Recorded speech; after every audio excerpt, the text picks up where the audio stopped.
108 సంవత్సరాల చరిత్ర కలిగిన భారతదేశంలోనే అత్యంత పురాతన యూనివర్సిటీలలో 7వ స్థానాన్ని, దక్షిణ భారతదేశంలో 3వ స్థానాన్ని ప్రాధాన్యతను ఆక్రమించిన ఉస్మానియా యూనివర్సిటీ గొప్ప చరిత్రను పరిగణలోకి తీసుకొని వేలాది మంది ఉస్మానియా యూనివర్సిటీ విద్యార్థులు, యూనివర్సిటీ వైస్ ఛాన్సలర్ గారు, ఆర్ట్స్ కళాశాల ప్రిన్సిపల్ గారు, అధ్యాపక సిబ్బంది, పూర్వపు విద్యార్థులు, నేడు చదువుకుంటున్న విద్యార్థులు వేదిక మీద దాదాపుగా 60 సంవత్సరాల ఉస్మానియా యూనివర్సిటీకి సజీవ సాక్ష్యంగా ఉన్న పెద్దలు కేశవరావు గారు, మీడియా మిత్రులు, తెలంగాణ ఉద్యమకారులందరికీ కూడా మనస్ఫూర్తిగా అభినందనలు, కృతజ్ఞతలు తెలియజేస్తున్న మిత్రులారా, ఉస్మానియా యూనివర్సిటీకి రావాలి, ఆర్ట్స్ కళాశాల ముందు నిలబడి ఇక్కడ చదువుకుంటున్న విద్యార్థుల యొక్క ఆకాంక్షల్ని అడిగి తెలుసుకోవాలి. ఒకనాడు తెలంగాణ ఉద్యమ సందర్భంగా ఈ వేదిక మీద నుంచే స్వరాష్ట్ర ఆకాంక్షను బలంగా వినిపించి 4 కోట్ల తెలంగాణ ప్రజల యొక్క ఆకాంక్షని ఈనాడు సాధించిన తెలంగాణ రాష్ట్రంలో సమస్యలు పరిష్కారం అయినవా లేదా, ఒకనాటి తెలంగాణ చరిత్రను భవిష్యత్ ప్రణాళికలుగా మార్చుకొని నిర్ణయాలు తీసుకోవాలని మీ అందరినీ కలవాలని నిర్ణయించుకున్నా. ఆ సందర్భంగా కొంతమంది మిత్రులు కలిసి సూచన చేసినప్పుడు ముఖ్యమంత్రి గారు చాలా ధైర్యం చేస్తున్నారు, ఉస్మానియా యూనివర్సిటీలో ప్రజాప్రతినిధులను, రాష్ట్ర మంత్రివర్గాన్ని లేదా ముఖ్యమంత్రి గారిని అడ్డుకునే ఒక చరిత్ర ఉన్నది, మీరెందుకు ధైర్యం చేస్తున్నారు అని నన్ను అడిగారు. అంటే వారికి ఒక్క మాట చెప్పిన, నాది ధైర్యం కాదు, నాది అభిమానం. మా సోదరులు, మా తమ్ముళ్ళు, మా చెల్లెళ్ళు తెలంగాణ భవిష్యత్తుకు పునాదులు వేసే మా యువ మిత్రులు ఉన్న ఉస్మానియా యూనివర్సిటీ ఆర్ట్స్ కళాశాల దగ్గరికి వెళ్ళడానికి ధైర్యం కాదు కావాల్సింది, అభిమానం కావాలి. గుండెల నిండా అభిమానాన్ని నింపుకొని ఈనాడు ఈ ఆర్ట్స్ కళాశాల ముందు నిలబడి మన భవిష్యత్ ప్రణాళికలను రచించుకోవడానికి నేను ఇక్కడికి రావడం జరిగింది. అదేవిధంగా ముఖ్యమంత్రిగా మీరందరూ అందించిన అధికారంతో నాకు చాలా సిబ్బంది అందుబాటులో ఉంటారు. ఎక్కడికి వెళ్తున్నా అక్కడ ఏం మాట్లాడాలో పేజీలకు పేజీలు, పుస్తకాలకు పుస్తకాలు రాసిచ్చి ఐఏఎస్ పరీక్షకు ప్రిపేర్ అయినట్టుగా ఉపన్యాసాలకు మమ్మల్ని ప్రిపేర్ చేస్తుంటారు. వాళ్ళు ఇంత కట్ట కాగితాల్లో ఒక చైతన్యం, ఒక పౌరుషం ఉన్నది. ఈ చైతన్యం, ఈ పౌరుషానికి చదువుతో సంబంధం లేదు. ఎవడైతే మన మీద ఆధిపత్యం చెలాయించాలనుకుంటాడో, మనల్ని అదుపు పెట్టి మన మీద తన ఆధిపత్యాన్ని నిరూపించాలని అనుకుంటాడో అప్పుడు పోరాటం పుట్టుకొస్తుంది తెలంగాణ గడ్డ మీద నుంచి అని నేను చెప్పాను. ఆనాడు దండకారణ్యంలో పుట్టిన కొమరం భీముడు పీజీలు పిహెచ్డీలు చదవలేదు. సామాన్యుల గుండె చప్పుడుని అర్థం చేసుకున్నాడు. కొమరం భీముడు ఆనాడు జల్ జమీన్ జంగల్ అనే ఒక నినాదాన్ని ఆనాటి పాలకుల మీద, ఆధిపత్యం చెలాయించిన వాళ్ళ మీద ఉద్యమాన్ని ఊపిరిగా తీసుకొని, పోరాటాన్ని పునాదిగా వేసుకొని మర పిరంగులై పేలితే ఆనాటి పాలకులకు గజగజలాడింది. అటవీ ప్రాంతంలో పుట్టిన అడవి బిడ్డ, ఆదివాసి బిడ్డ ఆధిపత్యాన్ని సహించలేదు అంటే ఈ నేలకున్న చరిత్ర ఎలాంటిదో నేను అంతర్జాతీయ ప్రముఖులకు చెప్పదలుచుకున్నా. ఆ తర్వాత నిజాములు, రజాకర్లు ఈ ప్రాంతం మీద ఆధిపత్యం చెలాయించడమే కాకుండా వారి రాచరికాన్ని నిలుపుకోవడానికి రాక్షస కృత్యాలకు పాల్పడుతూ ఈ తెలంగాణ ప్రజల మీద దాష్టికాన్ని ప్రదర్శించారు. ఆనాడు చదువుతో సంబంధం లేని దొరల గడియలలో వాళ్ళ పాదాల కిందతో నలిగిపోతున్న సందర్భంగా రైతులంతా ఏకమై సాయుధ రైతాంగ పోరాటాన్ని నిర్మించి భూమి కోసం, భుక్తి కోసం, విముక్తి కోసం ఆకాశమంత ఎత్తున ఉద్యమాన్ని చేపట్టిన చాకలి ఐలమ్మ, దొడ్డి కొమరయ్య ఇలాంటి పోరాట యోధులు మనుల కోసమో, మాణిక్యాల కోసమో, మక్తాల కోసమో, జమీన్ల కోసమో, జాగీర్దార్ భూముల కోసమో కొట్లాడాలి. వాళ్ళ మీద ఆధిపత్యం చెలాయిస్తున్న దొరల గడీల మీద పిరంగులై పేలి గడీలను నేలమట్టం చేసి మనకు ఒక స్వతంత్రాన్ని సిద్ధింపజేసిండ్రు సాయుధ రైతాంగ పోరాటం అది. ఆ తర్వాత ఉమ్మడి రాష్ట్రంలో మంచి జరుగుతుందని, సామాజిక సమస్యలు పరిష్కారం అవుతాయని, తద్వారా మన జీవన ప్రమాణాలు పెరుగుతాయని 6 దశాబ్దాలు ఎదురు చూసిన ఆశించిన ఆకాంక్షలు, మన ఆలోచనలు నీరు గారిపోవడంతో ఇక పోరాటమే ఊపిరిగా, ఈ పోరాటం ద్వారా మన సమస్యలు శాశ్వతంగా పరిష్కారం కావాలి, ఇక దానికోసం నడుము బిగించాలని ఉస్మానియా, కాకతీయ యూనివర్సిటీల విద్యార్థులు నడుము బిగించి మొదటి దశ తెలంగాణ ఉద్యమం కావచ్చు, మలి దశ తెలంగాణ ఉద్యమం కావచ్చు, మొట్టమొదట దండకారణ్యంలో ఒక విప్లవం పుట్టే రెండవసారి నల్గొండ లాంటి జిల్లాలలో, గ్రామాలలో భూమి కోసం, ముక్తి కోసం, విముక్తి కోసం పోరాటాలు పుట్టినాయి.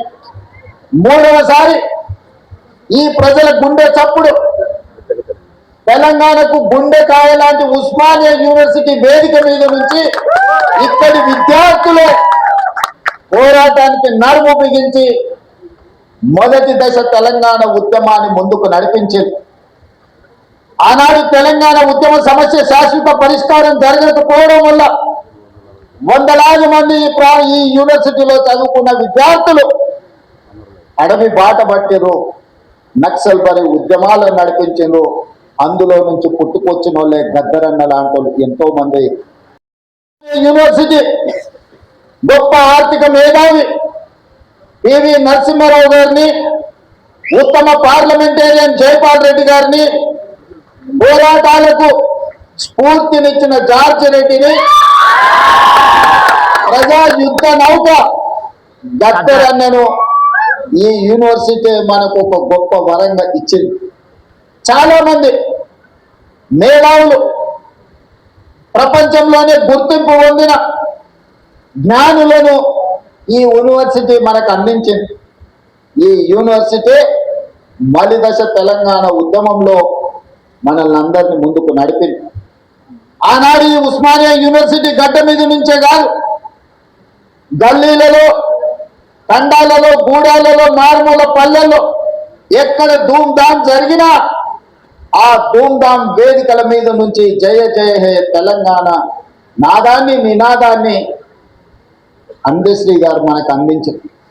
బడికే వెళ్ళని ఒక పేదవాడి బిడ్డ గొప్ప ఆసు కవిగా తెలంగాణ ఉద్యమ స్ఫూర్తిని నింపి ప్రతి గూడెంలో ప్రతి గుండెల్లో జయ జయ హే తెలంగాణ నినాదాన్ని నింపి తెలంగాణ రాష్ట్రాన్ని సాధించడంలో బడికెళ్ళని అందశ్రీ ప్రతి బడిలో ఈ తెలంగాణ నినాదాన్ని ఈరోజు వినిపించే పరిస్థితి ఈ ఉస్మానియా యూనివర్సిటీ కల్పించింది.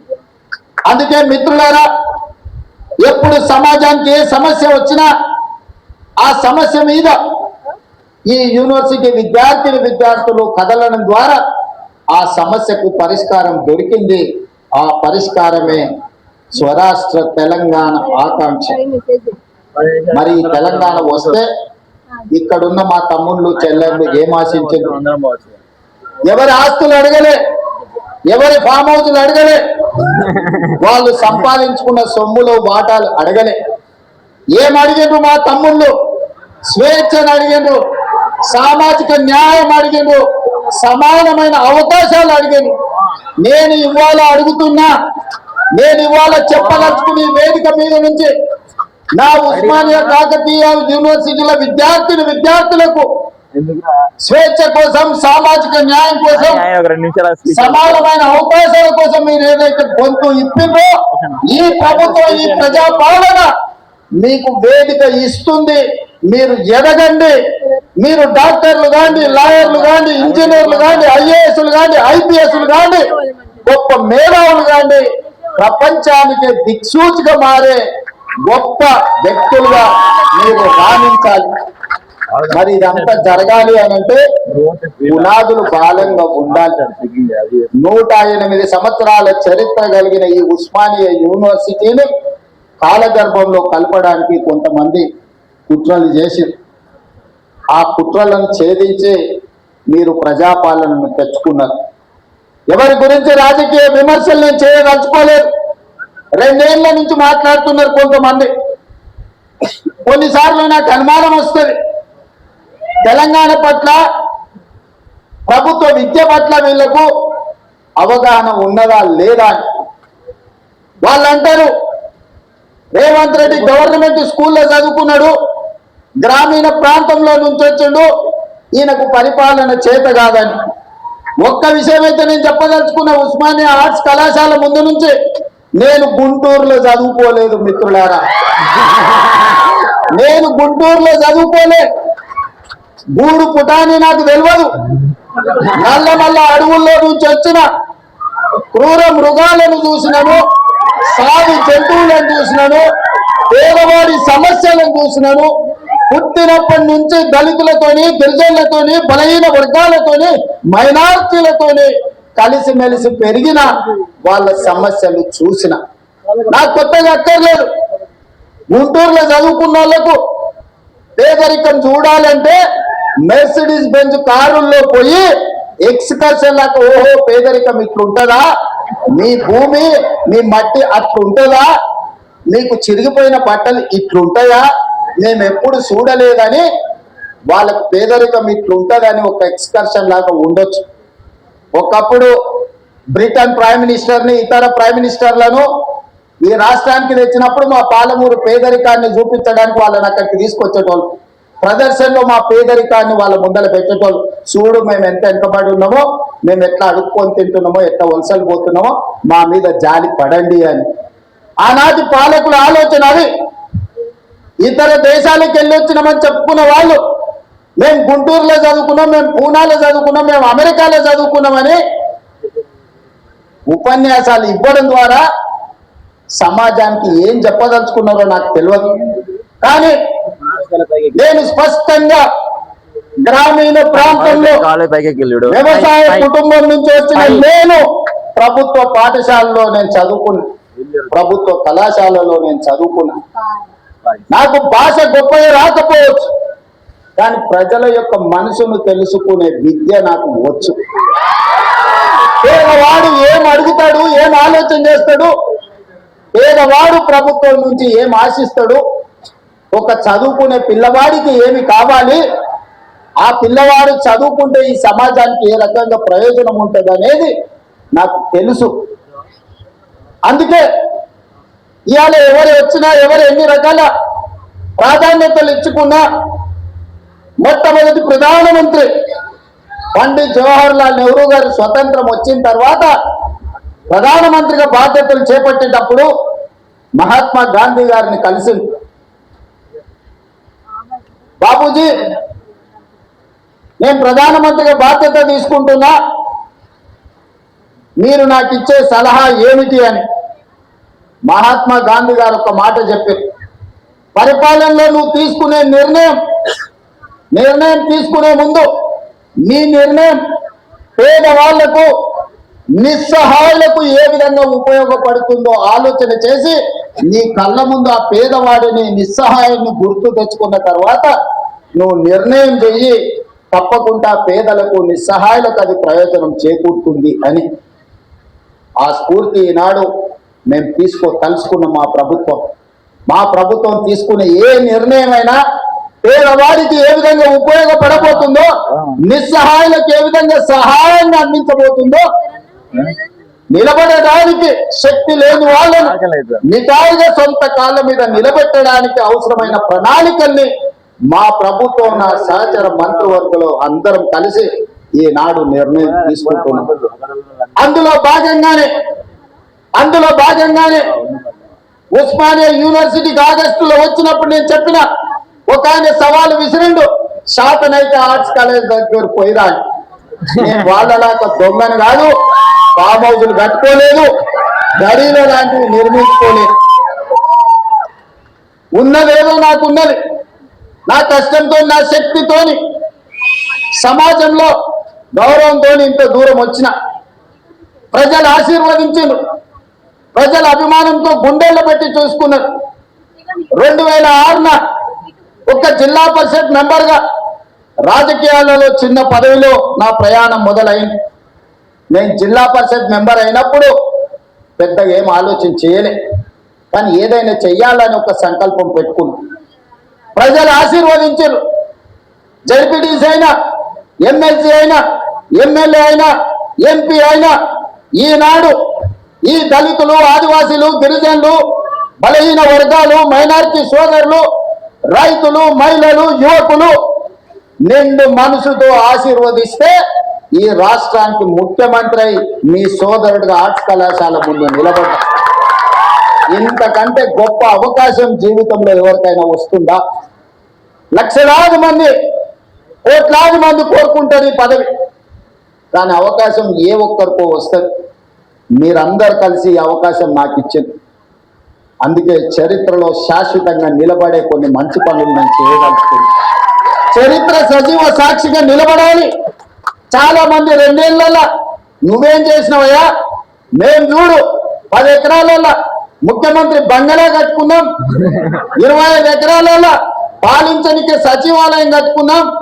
తెలంగాణ ప్రజలే కాదు, ఆలు మొగళ్ళ మధ్యలో కూడా నిఘా పెట్టడానికి కమాండ్ కంట్రోల్ రూమ్ కట్టుకున్నాం. దొరల గడీలలో పెరిగిన తెలంగాణ తల్లి కాదు, బహుజనులలో, బస్తీలలో నుంచి వచ్చిన తెలంగాణ తల్లి నిండు మనసుతో గర్భం ఉట్టిపడేలా ఈ జాతికి తెలంగాణ తల్లిని అంకితం చేసి ప్రతి సంవత్సరం డిసెంబర్ 9 నాడు తెలంగాణ తల్లి అవతరణ ఉత్సవాలను జరుపుకునే సమస్యని మనం పరిష్కరించుకున్నాం. ఈనాడు మన కళ్ళ ముందు నిలువెత్తు తెలంగాణ తల్లి, బహుజనుల తెలంగాణ తల్లి ఈనాడు తెలంగాణ రాష్ట్రంలో మనం ఆవిష్కరించుకున్నాం. ఇదే కాదు, 30-40 ఏళ్ల నుంచి వర్గీకరణ మీద రగులుతూనే ఉంది. నీవురుగొప్పిన నిప్పుల ఇది సామాజిక సమస్యను మా ప్రభుత్వం పరిష్కరించింది. ఆనాడు తెల్ల దొరలు ఉన్నప్పుడు జనగణనలో కులగణన జరిగింది. 100 సంవత్సరాలు పూర్తి చేసుకున్న ఈ దేశంలో బలహీన వర్గాల లెక్క తేల్చినోడే లేడు. చెయ్యాలన్న ఆలోచన చేసిన అది ముందుకు సాగలేదు. 100 ఏళ్ల సమస్యను మేము ఆలోచన చేసి socio economic, education, employment, political and caste survey పకడ్బందీగా చేసి 4 కోట్ల తెలంగాణ ప్రజలలో ఎవరు ఎంత మంది ఉన్నారో పక్కాగా లెక్క కట్టి 100 ఏళ్ల సమస్యకు జనగణనలో కులగణన సమస్యను పరిష్కరించడం మనం చేయడం వల్ల కేంద్ర ప్రభుత్వం మీద ఇవాళ ఒత్తిడి వచ్చి 2026 సంవత్సరంలో జనగణనలో కులగణను చేర్చాల్సిన పరిస్థితి ఈ దేశ ప్రధానమంత్రికి కల్పించి ఒక సామాజిక సమస్యకు శాశ్వత పరిష్కారాన్ని చూపించిన అంబేద్కర్ గారు చెప్పిండ్రు, రంగుల మేడలు అద్దాల మేడలు రంగుల గోడలు అంటే అభివృద్ధి కాదు, నిజమైన సంక్షేమం చివరి పేదవాడికి చేరినప్పుడే అభివృద్ధి జరిగినట్టు. ఆ స్ఫూర్తిని తీసుకునే ఈనాడు మా పరిపాలన కొనసాగిస్తున్నాం. సమాజంలో ఉన్న రుగ్మతలను సామాజిక సమస్యల్ని శాశ్వత పరిష్కారం దిశగా ఈరోజు మేము ముందుకు వెళ్తున్నాం. దాంట్లో భాగంగానే విద్య ఒక్కటే. ఒకనాడు జామీందారుల దగ్గర జాగీర్దారుల దగ్గర వేలాది ఎకరాల భూములను దాదాపుగా 25 లక్షల ఎకరాల భూములను సేకరించి కాంగ్రెస్ పార్టీ అసైన్మెంట్ పట్టాల రూపంలో భూమి లేని నిరుపేదలైన దళితులకు, గిరిజనులకు, బలహీన వర్గాలకు అసైన్మెంట్ భూములను ఇచ్చింది. ఇల్లు లేని వాళ్ళకి ఇళ్ళ పట్టాలు ఇచ్చింది. ఇల్లు కట్టుకునేటోళ్లకు ఇందిరమ్మ ఇళ్ళని ఇచ్చింది. చదువుకునేటోళ్లకు ప్రభుత్వ పాఠశాలను ఏర్పాటు చేసింది. ఇవాళ ప్రభుత్వాల దగ్గర భూములు లేవు పంచడానికి. ఉన్నది ఉన్నట్టు కుండ బద్దలు కొట్టి నేను చెప్తున్నా. ఇవాళ వాళ్ళ పేపర్లో రాస్తున్నారు, రేవంత్ రెడ్డి పంచడానికి భూములు లేవన్నాడు, చూసినావా అని ఆలోచన ఎక్కువ. నేను వాళ్ళని అడగదలుచుకున్నా, ప్రతి దళితునికి 3 ఎకరాలు ఇస్తాన్నారు, 10 ఏళ్ళు ఉన్నారు, ఎవరికన్నా ఇచ్చిరా? మీరు 3000 ఎకరాల ఫామ్ హౌజులు కట్టుకున్నారు, కానీ ఏ దళిత బిడ్డ కన్నా 3 ఎకరాల భూమి ఇచ్చిరా? ఇది ఒకటే ప్రశ్న అడగదలుచుకున్నా. ఒక ఆయనకు ఎర్రవల్లిలు ఉంటుంది, ఇంకొక ఆయనకు జన్వాడలు ఉంటుంది, ఇంకొక ఆయనకు మోయినాబాద్ దగ్గర ఉంటుంది, వాళ్ళ ఆడబిడ్డకు శంకర్పల్లి దగ్గర ఉంటుంది. 100 ఎకరాల ఫామ్ హౌస్లు అయితే మీకు వచ్చినాయి, కానీ మా దళితులకు 3 ఎకరాల భూమి వచ్చిందా? సూటి ప్రశ్న. ఇంతకంటే ఎక్కువ నేను విమర్శించదలుచుకోను. అందుకే నేను ఒకటే చెప్పిన, మేము చేసిన సిపెక్ సర్వేలో ఒక కొత్త అంశం బయటపడ్డది. వెనుకబాటు తనం గురించి ఒక ప్రశ్న ఉన్నది. వెనుకబాటు తనంలో మాకు వచ్చిన ఫీడ్బ్యాక్ ఏంటంటే, భూములు ఉన్న వాళ్ళు కూడా వెనుకబాటు తనంతో ఉన్నారు. 20 ఎకరాలు 30 ఎకరాల భూమి ఉన్న ఆసామి కూడా వెనుకబాటు తనంతో బాధపడుతున్నాడు. నేను అడిగిన, అరే 20 ఎకరాలు 30 ఎకరాలు తెలంగాణ అంటే ఏములో పోయినా 30-40 లక్షలకి ఎకరం భూమి కదా, 10-20 కోట్ల ఆస్తుంటే వీళ్ళని ఎట్లా వెనుకబాటు తనం అంటావు అని అంటే, మా సర్వే రిపోర్ట్ ఏం చెప్పిందంటే, చదువు లేకపోవడం వల్ల వాళ్ళు వెనుకబాటు తనాన్ని అనుభవిస్తున్నారు. భూమి కాదు సమస్య, ఆ కుటుంబంలో చదువుకోకపోవడం వల్ల, ఆ కుటుంబంలో ఎవరికి చదువు లేకపోవడం వల్ల వాళ్ళు వెనుకబాటు తనంతో ఉన్నారు. వాళ్ళు పేదరికంలో లేరు, కానీ వెనుకబాటు తనంలో ఉన్నారు.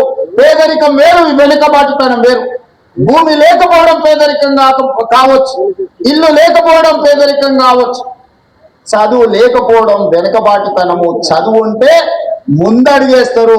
ఇవాళ మీ బిడ్డలే మా కాసిం, భూమి ఎంతుందో నాకు తెలియదు, professor Kasim arts college principal అయింది. ఇక్కడ ఉన్న కుమార్ ఉండొచ్చు, వెనకాల ఉన్న గంట చక్రపాణి గారు ఉండొచ్చు.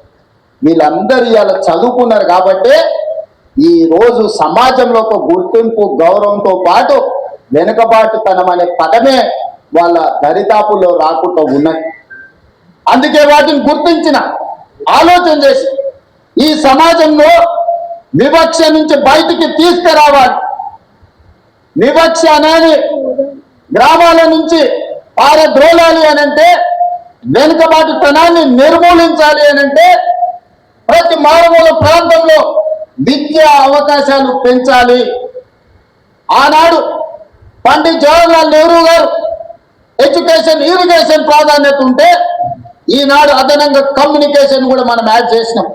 సోనియా గాంధీ గారు రైట్ టు ఎడ్యుకేషన్ యాక్ట్ తీసుకొచ్చి, నేను ఇవాళ టీచింగ్ స్టాఫ్ ఇక్కడ ఉన్న మిత్రులందరికీ నా మనసులో ఉన్న ఆవేదనను నేను మీకు చెప్పదలుచుకున్నాను. 1,25,000 మంది టీచర్లు ఉన్నారు. ఇవాళ 25 లక్షల పైగా పాఠశాలలు ఉన్నాయి తెలంగాణలో ప్రభుత్వాలు. ఆ పాఠశాలల్లో 18 లక్షల మంది విద్యార్థులు చదువుకుంటూ కానీ ప్రైవేట్లో 11 లక్షల పాఠశాలలే ఉంటే 11,000 పాఠశాలలే ఉంటే 33 లక్షల మంది విద్యార్థులు చదువుకుంటున్నారు. మరి ఎంఏ బిఎడ్ చదువుకున్న ప్రభుత్వ పాఠశాలల్లో టీచర్లుండి 25,000 పైగా పాఠశాలలు ఉంటే ప్రభుత్వ పాఠశాలలో ఎందుకు విద్యార్థులు తక్కువ ఉన్నారు? టీచర్లు ఉన్న దగ్గర పిల్లలు లేరు, పిల్లలు ఉన్న దగ్గర టీచర్లు లేరు. ఇట్లాంటి సమస్యలు ఎందుకు వస్తున్నాయి అని మేము చూసినాం. విద్య అందుబాటులో ఉంది, కానీ నాణ్యమైన విద్య లేదు. ఈరోజు సమాజానికి విద్య సమస్య కాదు, నాణ్యమైన విద్య సమస్య. ఇవాళ ఇంజనీర్లకు కొదవలేదు, సర్టిఫికెట్లు ఉన్న ఇంజనీర్లు ఉన్నారు, కానీ వాళ్ళకు అవసరమైన నైపుణ్యం లేదు. అందుకే క్వాలిటీ ఎడ్యుకేషన్ స్కిల్స్ ఇవాళ విద్యార్థులకు ఇవ్వాలి అని నాణ్యమైన విద్య కోసం, సాంకేతిక నైపుణ్యం కోసం ఈరోజు మనము కష్టపడాల్సిన అవసరం ఉన్నది. ఇక్కడ ఉన్న టీచింగ్ స్టాఫ్ నైనా కూడుకున్న సాంకేతిక నైపుణ్యాన్ని ఇవ్వాలనుకున్నాం. కుల వివక్షను తొలగించాలి అని అంటే ఎస్సీ హాస్టల్ ఒక దగ్గర, ఎస్టీ హాస్టల్ ఇంకొక దగ్గర, మైనారిటీ హాస్టల్, బీసీ హాస్టల్ వేరే వేరే ఊరు బయట కట్టిన తర్వాత ఆ ఎస్సీ హాస్టల్లో చదువుకున్న యువకుడి మైండ్లో ఏముంటుందో ఒకసారి ఆలోచన చేయండి. మేము ఎస్సీలను దళితులం కాబట్టే కదా ఊరు బయట మాకు బడి పెట్టిరని అనుకుంటున్నాం. మేము ఆదివాసులం గిరిజనులం కాబట్టే కదా ఇసురేసినట్టు మమ్మల్ని ఎక్కడో పెట్టిండ్రు అనుకుంటున్నాం. బీసీలు మైనారిటీలు కూడా అదే ఆలోచన. అందుకే ఈ వివక్ష పోవాలి, మనందరం మనుషులుగా కలిసి ఉండాలి, మనలో మానవత్వము నిండాలి అని అంటే వీటిని తొలగించాలి, కులం అనే అడ్డుగోడల్ని తొలగించాలి. అందుకే young India integrated residential schools SC, ST, BC, minority, upper class అందరూ కలిసి చదువుకునే విధంగా 100 నియోజకవర్గాలలో each residential school in 25 acres campus 200 కోట్ల రూపాయలు ఒక్కొక్క పాఠశాలకు ఇచ్చి ఈ కులం అనే అడ్డుగోడల్ని తొలగించి అందరు కలిసి కట్టుగా 2,500 నుంచి 3,000 మంది స్టూడెంట్స్ ఒక్కొక్క పాఠశాలలో దాదాపుగా 100 నియోజకవర్గాలలో 2.5 నుంచి 3 లక్షల మంది విద్యార్థులు ఒక్క దగ్గర కలిసి చదువుకునే విధంగా ఈ రోజు ఆ వివక్షను తొలగించడానికి యంగ్ ఇండియా ఇంటిగ్రేటెడ్ రెసిడెన్షియల్ స్కూళ్ళని మనం ప్రారంభించుకున్నాం. ఈ పేరు ఎక్కడి నుంచి అని మీరు అనుకోవచ్చు. యంగ్ ఇండియా ఈ పేరు నాది కాదు, ఈ పేటెంట్ రైట్ మహాత్మా గాంధీ. దేశ స్వతంత్రం కోసం 1921 నుంచి సమాచారాన్ని చేరవేయాలని ఆనాడు మహాత్మా గాంధీ గారు ఒక పత్రిక నడిపారు. ఆ పత్రిక పేరే యంగ్ ఇండియా. ఆ యంగ్ ఇండియా స్ఫూర్తితోనే మహాత్మా గాంధీ గారు ఇచ్చిన సందేశంతో ఈ రోజు young India integrated residential schools ని మనం స్టార్ట్ చేసుకున్నాం. ఇదే కాదు స్కిల్స్. అందుకే యంగ్ ఇండియా ఇంటిగ్రేటెడ్ స్కిల్ యూనివర్సిటీని మనం మొదలు పెట్టుకున్నాం. మీకు ఉస్మానియా ఉంది, కాకతీయ ఉంది, పాలమూరు ఉంది, మహాత్మా గాంధీ ఉంది, ఇట్లా చెప్పుకుంటూ పోతే సెంట్రల్ చాలా యూనివర్సిటీలు ఉన్నాయి. ఈ యూనివర్సిటీలలో విద్య బోధిస్తున్నాం. అవసరమైన సాంకేతిక నైపుణ్యాన్ని బోధించడానికి ఒక యూనివర్సిటీ ఉండాలని ఆలోచన చేసి యంగ్ ఇండియా స్కిల్స్ యూనివర్సిటీని దేశంలోనే మొట్టమొదటిసారి పబ్లిక్ ప్రైవేట్ పార్ట్నర్షిప్ లో Anand Mahindra, Apollo hospitals, Reddy labs, లేకపోతే ఇట్లాంటి ఎంతో మంది నిష్ణాతులు, ఒక దేవయ్య గారు డాక్టర్ గా వరంగల్ దళితుడు ఈ రోజు అమెరికాలో ఎంత ఉన్నత స్థానానికంటే అతని ఆస్తి, అతని పిల్లల ఆస్తి లెక్కేస్తే ఒక 4-5 లక్షల కోట్ల రూపాయల ఆస్తి ఉండొచ్చు. ఒక వరంగల్లో పుట్టిన దళిత బిడ్డ దేవయ్య ఈ రోజు యంగ్ ఇండియా స్కిల్స్ యూనివర్సిటీలో బోర్డ్ ఆఫ్ డైరెక్టర్. ఎందుకంటే వాళ్ళ నుంచి మీకు ఇన్స్పిరేషన్ రావాలి. వాళ్ళు మీ మంచి భవిష్యత్తు కోసం ప్రతి సంవత్సరం 1,10,000 మంది ఇంజనీరింగ్ గ్రాడ్యుయేట్స్ తెలంగాణ రాష్ట్రం నుంచి పాస్ అవుతారు. వాళ్ళ తల్లిదండ్రులు గ్రామాలలో ఉండే, అయ్యా మా పిల్లగాడు ఇంజనీరింగ్ చదువుకున్నాడు, పెద్ద నౌకరీ అయ్యా, నువ్వు ముఖ్యమంత్రి అని వస్తుంటారు కొడంగల్ నుంచి. వాడిని పిలిచి అప్లికేషన్ పెట్టుకోరంటే వానికి రాయనికి వస్తలేదు. వేరే పని చేసుకొని పని ఇప్పించు నాకు అర్థం ఉన్నది. ఇంజనీరింగ్ చదివిండి అంటే ఇప్పుడు చాలా కష్టంగా ఉన్నది. ఇది నేను కొంచెం బాధతో చెప్తున్నాను. సర్టిఫికెట్ అయితే వచ్చింది కానీ సాంకేతిక నైపుణ్యం లేదు. అందుకే యంగ్ ఇండియా స్కిల్స్ యూనివర్సిటీ ప్రారంభించి ఆ పిల్లలకు శిక్షణ నైపుణ్యాన్ని ఇచ్చి వాళ్ళని ప్రయోజకులను చెయ్యాలి.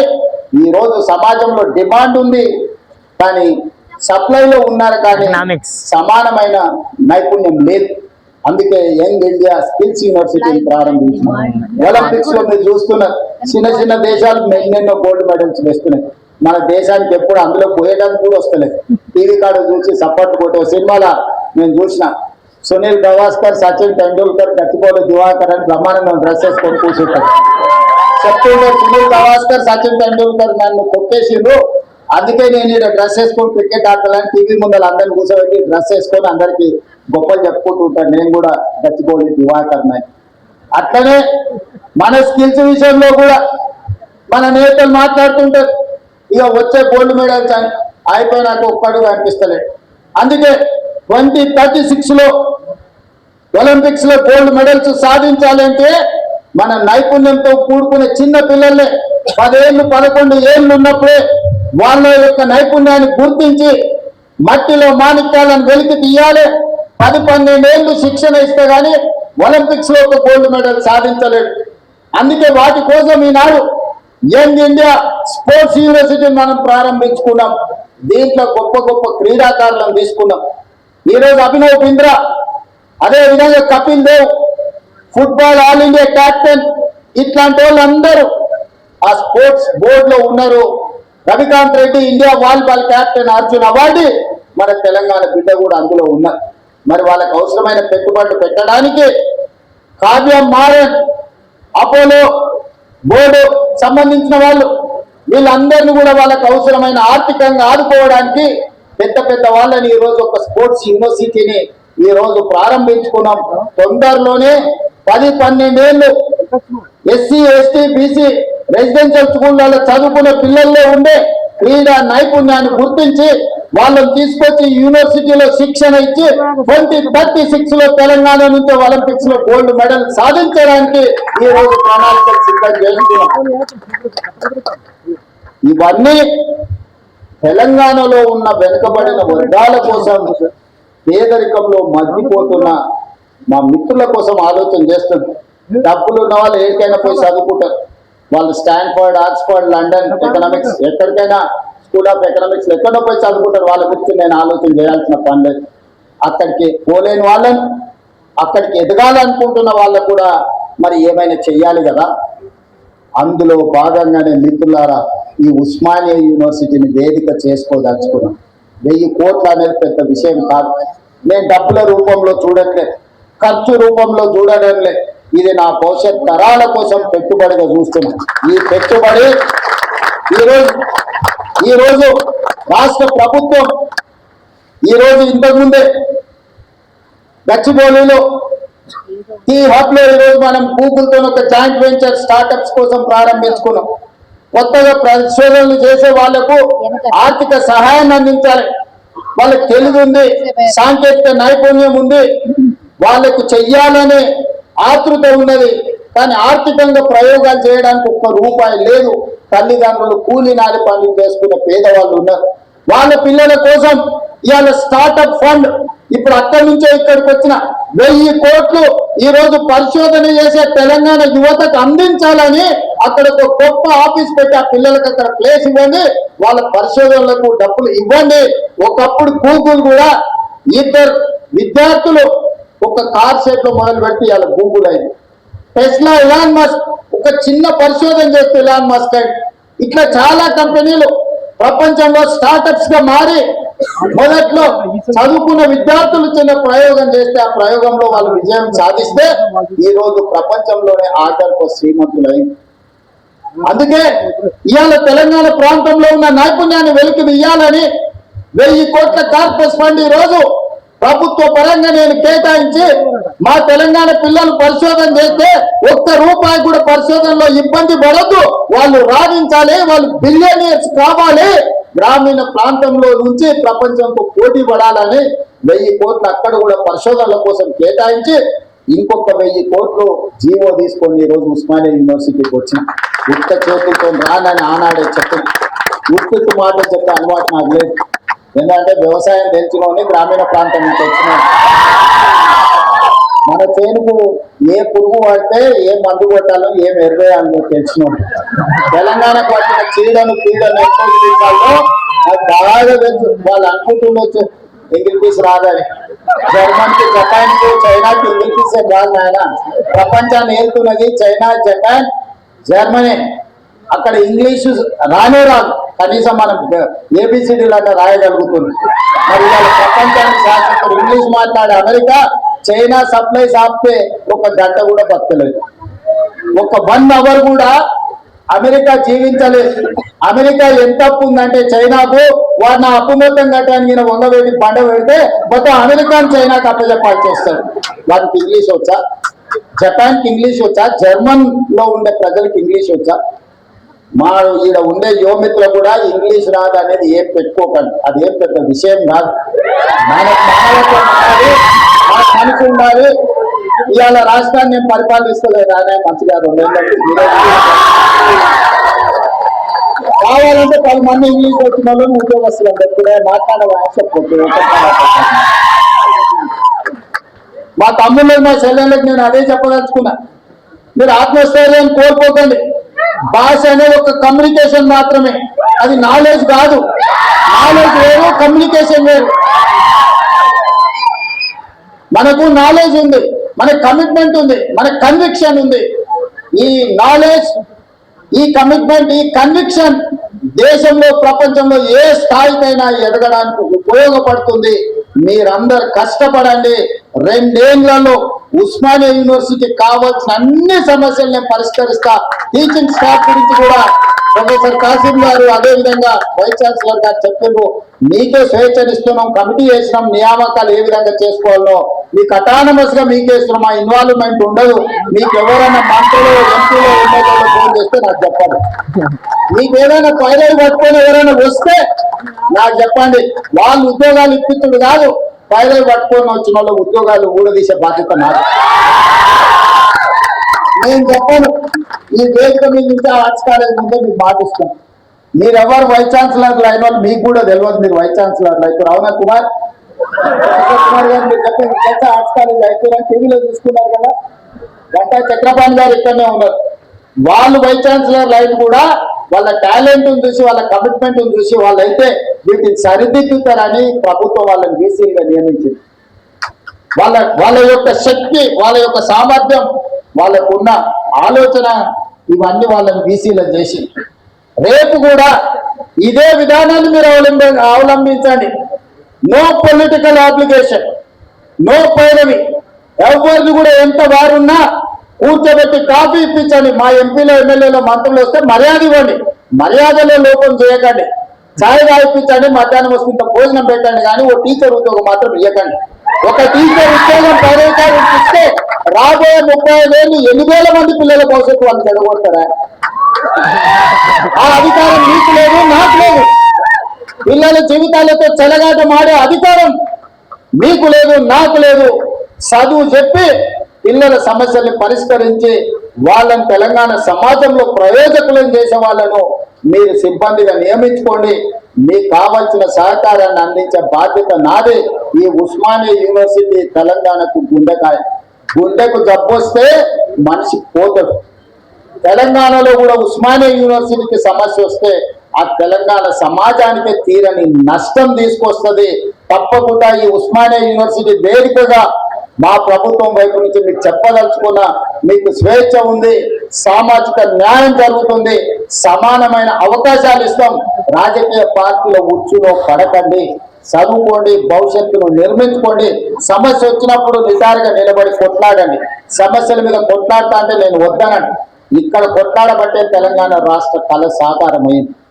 తెలంగాణ సమాజానికి ఏది ప్రయోజనమో దానికోసం కొట్లాడండి. ఏ రాజకీయ పార్టీ జెండాలు ఎత్తాలనో, వాళ్ళ మోచేతి నీళ్లు తాగాలనో ప్రయత్నం చేయకండి. సర్వ స్వతంత్రతను మీరు నిరూపించుకోండి.